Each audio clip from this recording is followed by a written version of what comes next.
સંજેલી તાલુકામાં કોટા ગામે 72 વર્ષોથી ચૌદશની ઉજવણી ધામધૂમપૂર્વક ઉજવવામાં આવી. ચૌદશ એટલે મૃત્યુ પામેલા તમામ સ્વર્ગવાસીઓનો દિવસ માનવામાં આવે છે. આ દિવસે એમના નામમાં એમના પરાક્રમ કાર્યોને યાદ કરવામાં આવે છે. શીરો પાળીઓ કલર કરી અને ફૂલહાર કરી અને પૂજન કરવામાં આવે છે અને નવો શીરો નાખવામાં આવે છે. જવે પૂજવામાં આવે એમને હમારવામાં આવે.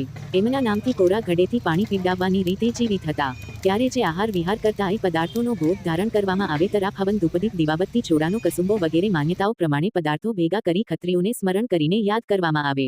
એક જીવિત ઘોડલાના શરીરમાં મૃતકોનું પવન આવે. પાણી પીવે, પોતાનું નામ બોલે, પરિવારને યાદ કરે, જે કહેવા પડતું કહે અને રામ રામી કરીને વિદાય લે, પછી બીજો પ્રવેશ કરે.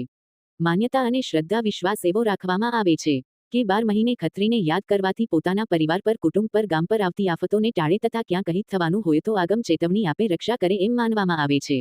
અને ચૌદશને આવી અનેક રીતે અલગ અલગ રીતે પણ ફક્ત ખત્રીને જ પૂજવામાં આવે છે. જય ખેડાના ખેતર ગામના હિમના ધણી. રિપોર્ટર કપિલ બારિયા.